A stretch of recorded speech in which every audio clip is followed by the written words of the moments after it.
I recently had the opportunity of doing a podcast with the 1% Club. During COVID, if the markets were up 10%, I was probably up 70%, 80%, something like that. And how is your asset allocation looking right now? 100% equity. Aren't you afraid? Like we hear people say, right, diversify. Diversification is for idiots. I borrow money to invest even further. Like a 7x return for the market was like a 20x return for me. How much did you lose? I lost like 3 crores in 3 days. Ever since this podcast went live, I've been getting a lot of questions about my investment strategy, my trading strategy, and so forth. There were also some pretty critical comments, and while some of them have a lot of merit to them, some of the other ones were slightly misinformed, as this was a 1.5 hour long conversation which was condensed into a 15-minute long video, as is the format of the show. So I decided to make this video to clarify a few things and to answer some of your questions. But before we begin, a quick disclaimer. I'm not a SEBI registered investment advisor and I'm not legally allowed to give investment advice. So let me just make it clear, none of this is investment advice. I might be talking about a few stocks, but that's purely from the purpose of explanation and not from the purpose of me telling you to invest in those stocks, right? So with that said, let's get started. The first thing I want to make clear is that I don't trade stocks. My trading journey started in 2019 and it ended in 2019. I do not look at charts. I don't do any technical analysis. All of the stocks that I invest in are driven by fundamental analysis. I think of them as investing in companies rather than investing in stocks. Secondly, some of you have this confusion that I look at what mutual funds are doing and what portfolio management schemes are doing to base my investing decision.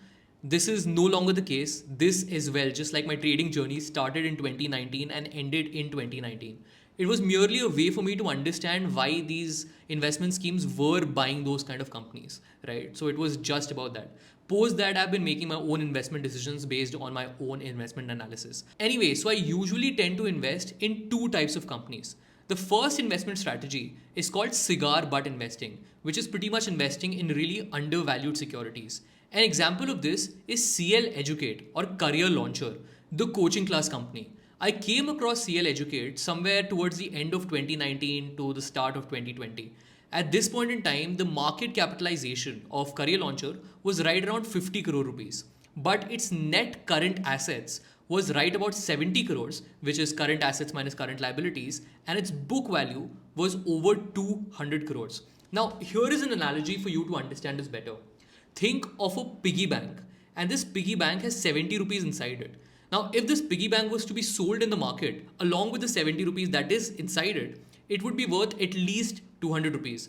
But because of some fire sale of sorts, you're able to buy this piggy bank for 50 rupees, right? That's a great bet. And that is precisely what Career Launcher for me was. I invested in that stock when the market capitalization was around 50 crores, and today the market capitalization is over 600 crores. Now, this strategy wouldn't always work because if the company is making losses, then obviously the book value of that company will erode. But this is what is pretty much called cigar butt investing, and this is also what Warren Buffett really used to do in his early days.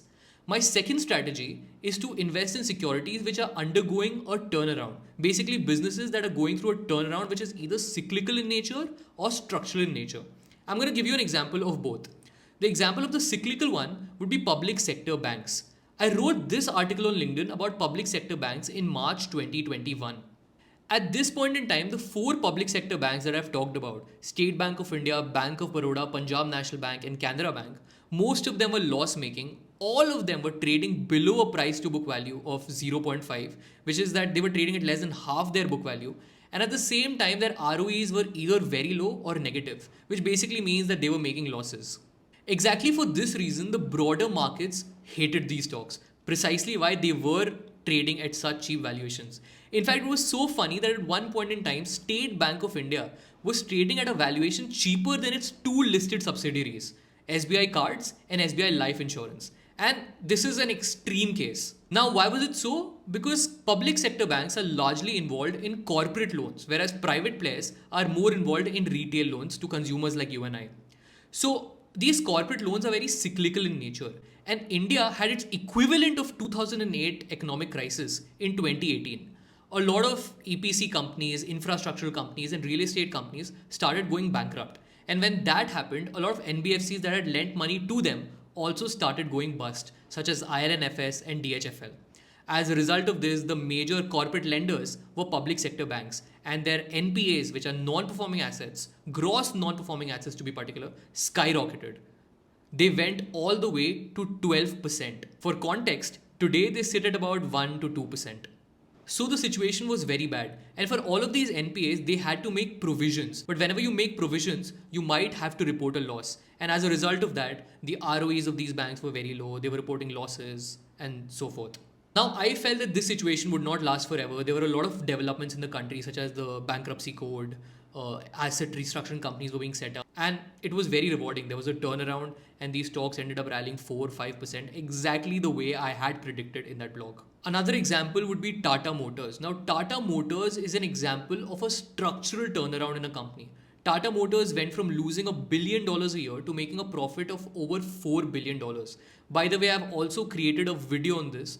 Do definitely check it out. It has been one of the best performing long form videos of our channel so far. I have held more such stocks and I continue to hold a lot of these. One such example, by the way, was Paytm, for which I really got trolled because I lost a lot of money on that stock.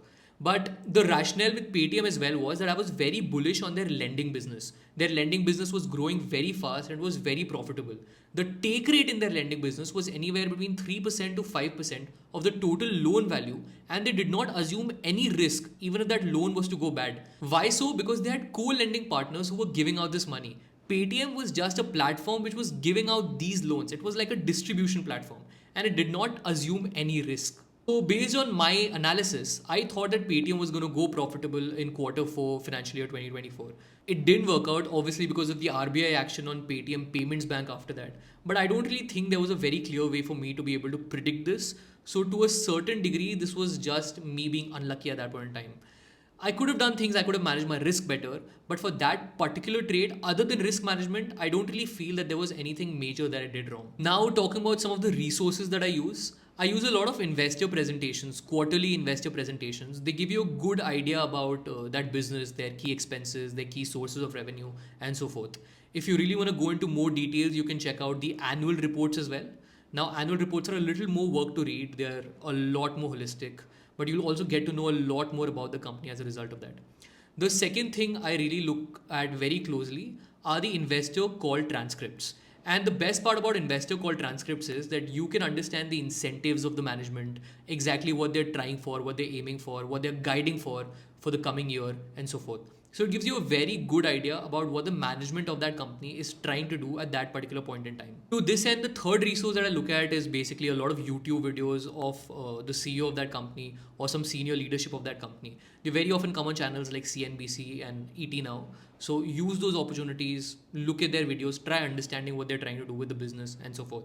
And the last resource that I really use a lot of in order to understand the financials of their company and so forth are Yahoo Finance UK for detailed numbers, pretty much Yahoo Finance UK because Yahoo Finance India doesn't exist, and Trendline to get the data of the last 10 years in terms of the revenue trajectory and the earnings trajectory. Now, other than this, I also have another great resource at my disposal. So I have this company called FinScout Technologies. It's my own startup. It's a consulting company wherein we team up with ex-executives of major firms and we deliver solutions to companies, right? Just like a typical consulting company.